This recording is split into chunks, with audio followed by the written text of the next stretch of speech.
Olá, meus caros, boa noite a todos. Estamos, como prometido, chegando com uma nova coluna para falar sobre assuntos de política.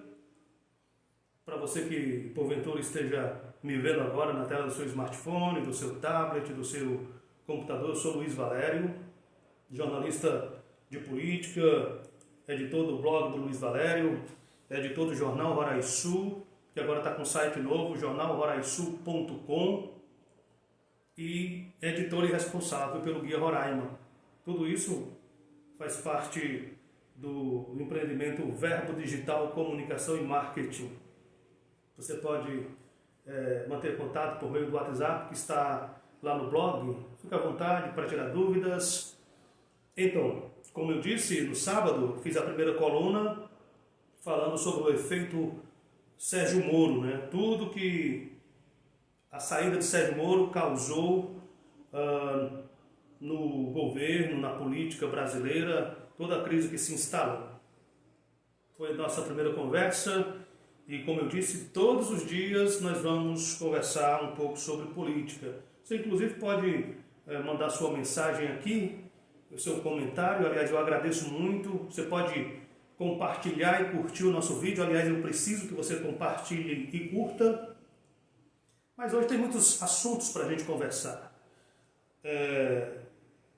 Eu postei agora há pouco no blog do Luiz Valério, que você pode ler no endereço luizvalerio.com ou luizvalerio.blog. Houve uma reunião hoje no Palácio do Senador Hélio Campos, do Comitê de Crise para o Enfrentamento do Coronavírus, que discutiu a retomada do transporte intermunicipal de passageiros. A discussão gira em torno de levar mais segurança para as pessoas que precisam se deslocar de um município para outro, da capital para o interior e vice-versa. Então, as empresas defendem a retomada, primeiro porque estão tendo prejuízo. Os ônibus estão parados. E isso acarreta em sérios prejuízos, acarreta em demissões. E depois tem essa questão de que os usuários que continuam precisando se deslocar, eles acabam pegando transportes clandestinos, sem segurança, aglomerados, e acabam correndo o risco de contaminação ou de contaminar outras pessoas. Porque, como todo mundo já sabe, o coronavírus é um inimigo invisível. É um vírus que se espalha pelo ar, pela respiração. Basta você tossir, se você estiver contaminado, ou alguém que esteja contaminado tossir, colocar a mão na boca, ou lhe cumprimentar, ou tocar em você, ou respirar na sua direção, você já corre o risco de se contaminar. Diante dessa discussão, o governador Antônio Denário disse que é preciso, antes de tomar essa iniciativa da retomada do transporte intermunicipal, é preciso dialogar, conversar com as empresas que fazem transporte interestadual, como a Amatu, por exemplo, como a Caburaí, entre outras, que fazem não só intermunicipal, mas interestadual, mas no caso aqui nós estamos falando sobre o transporte interestadual, para colocar as regras. Antônio Denário disse, por exemplo, que as empresas têm que seguir normas como a redução na quantidade de passageiros por veículos, garantindo o distanciamento normativo entre eles, a disponibilização de máscaras e álcool em gel, para garantir que as pessoas não corram risco de contaminação no trajeto ou dentro do veículo.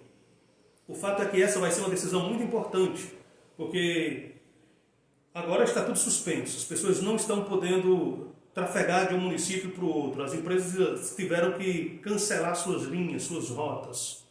Então, é um dos assuntos que eu trago aqui, e dessa reunião de hoje participou o Ministério Público e a médica representando o Ministério Público, Mariângela Andrade, ela sugeriu que seja firmado um termo de ajustamento de conduta entre o governo do estado, as empresas prestadoras de serviço de transporte intermunicipal, as cooperativas e o Ministério Público, claro, para que todas as normativas, todas as obrigações sejam cumpridas e seguidas à risca, para que não se coloque a saúde e a vida das pessoas em risco.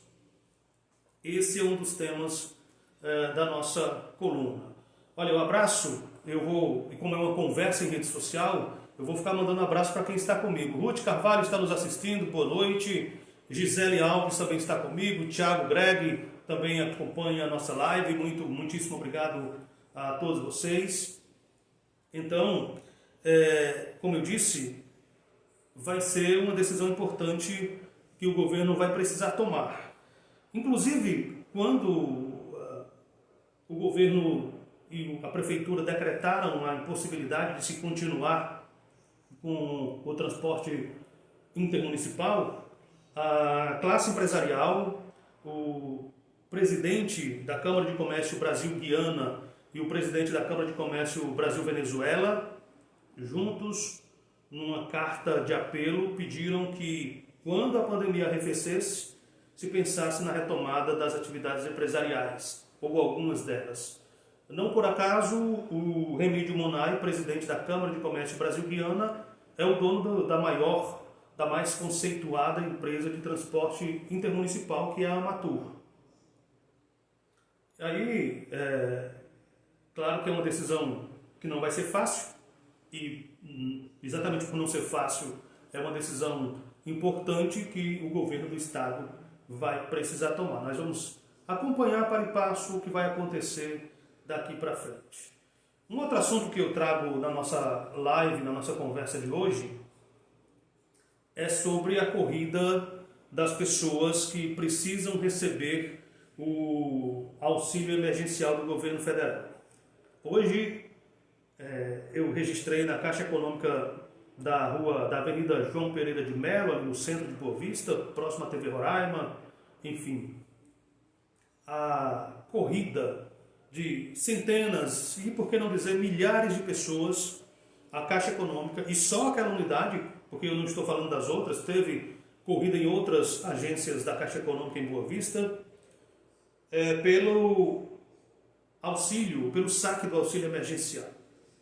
Era uma fila tão absurda, tão absurdamente grande, que chamou a minha atenção e me motivou a fazer uma live lá no local. A fila começava na entrada da Caixa Econômica, percorria toda aquela área ali, aquele terreno que tem vizinho, um terreno baldio cercado, ia naquela rua que dá acesso a Jair Brasil, a Rua do Bradesco, da Praça Capitão Clóvis, entrava pela Jair Brasil, por toda a extensão, até a Bento Brasil, já fazendo a curva para uma loja sex shop que tem ali nas imediações. Ou seja, eram quarteirões e mais quarteirões de pessoas querendo receber o auxílio emergencial. Muitas relatando, e tem, se você quiser ver, está no blog do luisvalerio.com, está também na minha página no Facebook, relatando problemas com o aplicativo Caixa Tem. Eles não conseguiam acessar o aplicativo Caixa Tem. Recebi inclusive mensagens no meu WhatsApp particular de pessoas pedindo ajuda, depois que leram a matéria, depois que viram o vídeo, pedindo ajuda para acessar o aplicativo. Ora bolas. Quando estava lá na Caixa Econômica, eu conversei com uma das pessoas ligadas à direção da Caixa, à gerência, um dos gerentes lá, que não quis dar entrevista, porque nesses casos só o superintendente da Caixa aqui no estado pode falar, mas ele disse, olha, nós tivemos problemas com o aplicativo de fato, porque a corrida pelo benefício foi muito intensa, a procura, o acesso foi muito grande no Brasil inteiro e o sistema caiu, deu pane. E isso vem se registrando desde a semana passada. As pessoas reclamando de que não conseguem acessar o aplicativo Caixa Tem.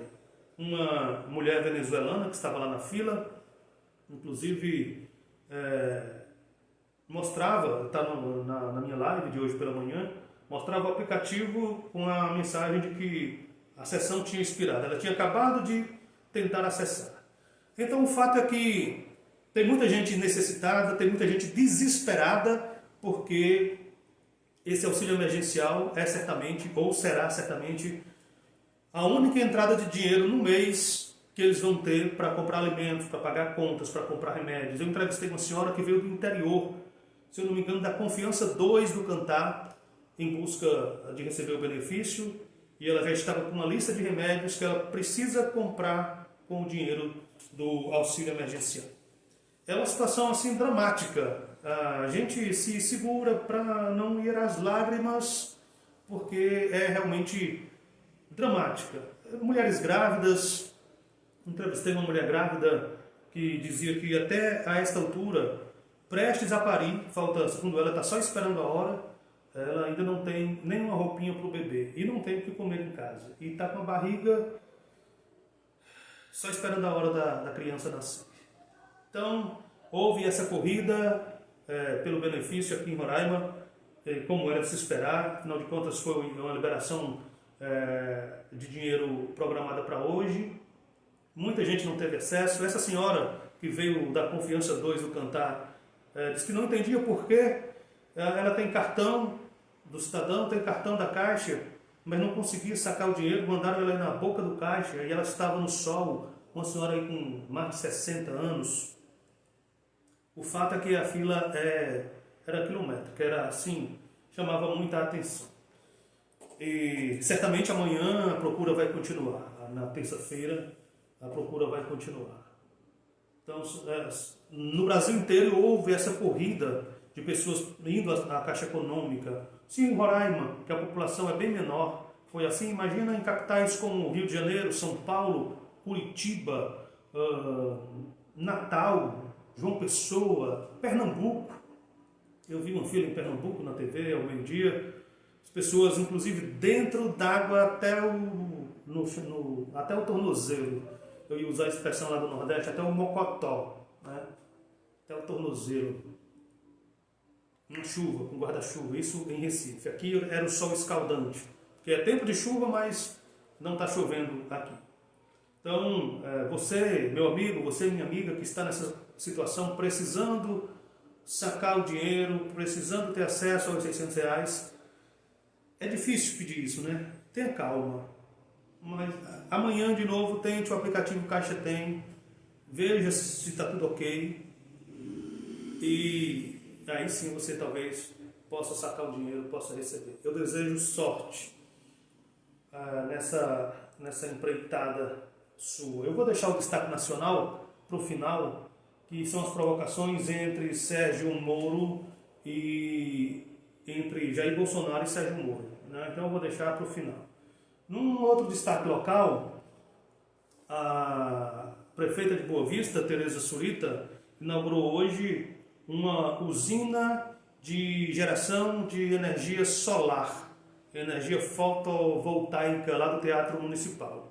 É um empreendimento sustentável, ecologicamente correto, que vai gerar uma economia, segundo a prefeita, de mais de R$1 milhão por mês.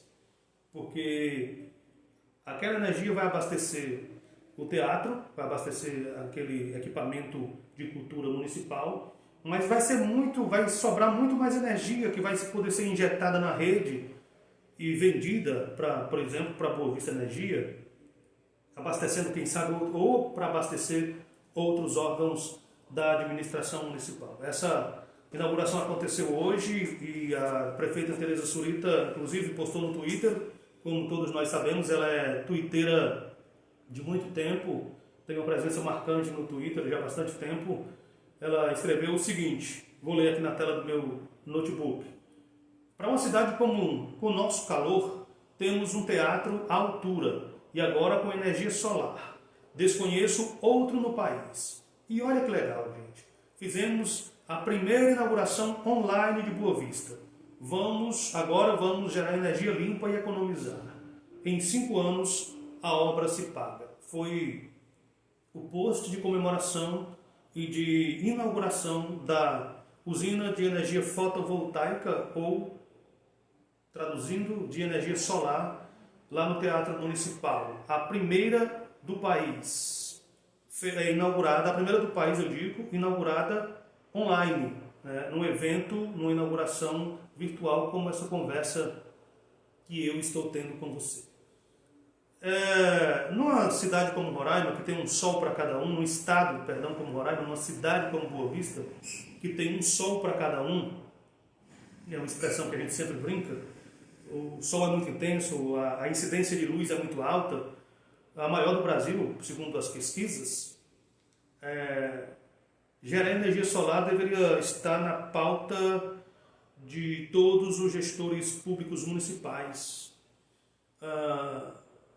Imagina aí quanto se economizaria em contas de energia em prédios públicos se todas as prefeituras usassem captação de energia solar. Nas secretarias, na sede da prefeitura, quanto se economizaria? E daria para fazer muitas coisas com os recursos que sobrariam. Então é um projeto, é uma ação que merece o nosso reconhecimento. Eu vou tentar não alongar muito a live, né? Eu já devo estar com mais de 10 minutos, mais de 15 minutos. Vamos prosseguindo então com os outros tópicos da nossa conversa. Vou falar agora sobre o presidente do Senado, Davi Alcolumbre, do DEM do Amapá, que anunciou a líderes do Senado Federal hoje que estão avançadas as negociações com o governo e a Câmara dos Deputados sobre o novo texto para socorro financeiro a estados e municípios durante a pandemia. Mas tem um detalhe. Alcolumbre alertou que, se aprovada a proposta como está, os servidores públicos vão ficar sem aumento durante meses seguidos. Vão ficar sem aumento salarial durante muito tempo. 18 meses, 1 ano e 6 meses. Ou seja, o governo vai poder ajudar estados e municípios nesse acordo com o Senado Federal, com o Congresso Nacional, Senado e Câmara, mas em contrapartida, os servidores públicos vão ficar sem aumento salarial, sem reajuste durante 18 meses. Diz aí para mim, você concorda, discorda, ficar sem reajuste durante 1 ano e 6 meses? Seja você servidor estadual, seja você servidor federal, manifeste aí a sua opinião. Mas, se isso vier a acontecer, vai ser mais um reflexo da pandemia do coronavírus, da crise financeira imposta pela pandemia. Infelizmente, muita coisa vai mudar em nossa vida. Durante a pandemia já está mudando e mudará de forma definitiva no pós-pandemia, seja quando vier esse pós, porque nós não temos sequer previsão. Os prognósticos, as estimativas, as previsões é que a situação ainda vai ficar muito mais difícil antes de melhorar. As autoridades de saúde dizem que ainda tem muita coisa difícil por vir antes das melhorias acenarem no horizonte.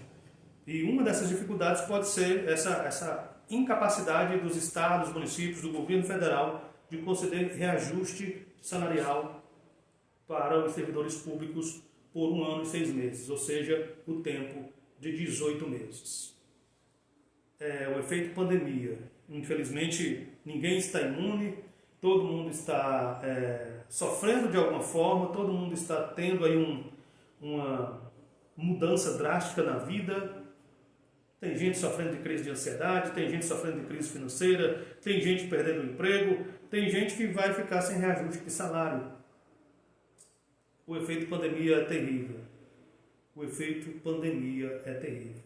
Eu gostaria de contar com seus comentários. Fique à vontade para compartilhar, curtir, comentar a nossa live. E eu acho que o último assunto que eu vou comentar hoje, como eu disse, para não alongar muito a nossa conversa, hoje, esse final de semana inteiro, Bolsonaro e Sérgio Moro trocaram mensagens, um dizia uma coisa, o outro rebatia. O Bolsonaro chamava o Sérgio Moro de mentiroso e o Sérgio Moro dizia que estava sendo difamado nas redes sociais, mas com isso ele já estava acostumado desde a Operação Lava Jato. Até pela manhã não tinha, e eu estava vasculhando, zapeando os sites de notícia, e ainda não tinha nomeação, a definição do substituto de Sérgio Moro. Tem um candidato que inclusive é muito próximo à família de Bolsonaro, né? Aos filhos, ao próprio presidente. Mas, enfim. E aí, o Bolsonaro está disse no Twitter, disse nas redes sociais, que o ministro Sérgio Moro, que saiu fazendo as acusações contra ele de tentativa de ingerência na Polícia Federal, de falsidade ideológica, e essa é incontestável, é bom que se diga, porque o documento foi publicado no Diário Oficial, com a assinatura de Sérgio Moro, documento que ele não assinou e ele sustenta isso, e no final da tarde de sexta-feira foi republicado, sem a assinatura de Sérgio Moro, com o governo admitindo o crime de falsidade ideológica, se não admitindo, materializando a acusação feita por Sérgio Moro. Mas o presidente Jair Bolsonaro, que agora está em maus lençóis, com pedidos de impeachment sendo preparados e já tramitando no Congresso Nacional, protocolados pelo menos no Congresso Nacional, e com investigação no STF sobre a indústria das fake news, o gabinete do ódio, essa coisa toda, ele está desafiando o Sérgio Moro a provar que ele cometeu um crime. Ele diz que Sérgio Moro tem que provar, inclusive, por uma questão da sua biografia. Agora, o processo no Supremo é o contrário. É ele, Sérgio Moro, que tem que comprovar aquilo que falou a meu respeito, disse Bolsonaro na porta do Palácio do Planalto, em Brasília. Essa matéria está na Folha de São Paulo. E aí Bolsonaro falou também que espera que o Supremo Federal analise toda a questão para tirar dúvidas, e etc, e etc. O fato é que Bolsonaro continua sustentando que não cometeu crime algum. Sérgio Moro, sendo juiz, ex-juiz federal, sabendo que não se esconde nada por muito tempo mais, que a verdade mais cedo ou mais tarde vem à tona, eu creio que ele não seria louco de fazer as acusações que fez, sabendo que ele vai ter que provar. O Sérgio Moro já disse que tem áudios das conversas com Bolsonaro. Ele já mostrou as conversas, os prints de tela, as telas de conversas mantidas tanto com Bolsonaro quanto com a deputada Carla Zambelli. Então, eu acho que essa provocação que o Bolsonaro faz pode ser mais um daqueles tiros no pé que o presidente dá sem se sentir. Ele é boquiroto, ele fala mesmo, ele fala... E quando vê, já disse um monte de bobagem. É o presidente mais inapto para falar de toda a história, pelo menos recente, do Brasil. Desde que eu comecei a acompanhar a política, eu nunca vi um presidente tão inapto para a oratória, para a expressão verbal, seja falada, seja escrita, como o Bolsonaro. A escrita ele até tira um pouco de letra, porque tem alguém escrevendo para ele para postar nas redes sociais, tem os assessores. Mas quando o chefe da nossa nação abre a boca para falar, sai uma asneira, uma bobagem atrás da outra. As frases, não diz, as coisas, o pensamento, ele não segue uma linha assim, lógica, vai trombicando de assunto em assunto, e você acaba não entendendo nada, e o pronunciamento da nação, que ele chamou de coletivo, feito na semana passada, deixou isso bem claro. Foi terrível, foi sofrível, foi vergonhoso. Então, Bolsonaro agora está desafiando Sérgio Moro a comprovar que ele cometeu crime, que ele tentou ter ingerência na Polícia Federal. Esse final de semana, Bolsonaro replicou nas redes sociais a fala de uma delegada da Federal de São Paulo, defendendo mais ou menos o discurso dele de que não houve ingerência, e ele está se agarrando a isso, talvez, para dizer que não cometeu nenhum crime. O fato é que a crise na República está instalada, muita coisa ainda está por vir, e a gente vai assistir a isso, o desfecho ninguém sabe ainda. Pedidos de impeachment, pelo menos ameaças de pedidos de impeachment foram feitas durante todo o final de semana, partidos de esquerda, partidos de centro, partidos de direita, enfim. criticando a postura de Bolsonaro, ainda que o Centrão, aqueles parlamentares do baixo clero do Centrão, ou não tão do baixo clero assim, mas os oportunistas da política brasileira, que vão defender Bolsonaro sem ter coragem de defendê-lo publicamente, só no voto, porque voto não tem, tem até impressão digital, mas não tem cara. Você, infelizmente, no sistema de votação do Congresso, nem sempre a gente consegue saber quem votou no quê. E uma parte diz que vai detonar Sérgio Moro, vai criticar nos bastidores, né? Esses mesmos parlamentares que dizem que vão dar apoio a Jair Bolsonaro. Enfim, é o jogo sujo da política, o vale tudo, a canelada do pescoço para baixo vai ser canela nessa crise instalada no coração da República. E nós vamos ficar assistindo, acompanhando, escrevendo, comentando, analisando para trocar em miúdos para você, tá bom? Essa foi mais uma coluna do blog do Luiz Valério. Eu voltarei, se Deus quiser, amanhã para mais uma conversa com você. Boa noite a todos, compartilhe, curte, espalhe a história. Eu conto com vocês. Um abraço, até amanhã.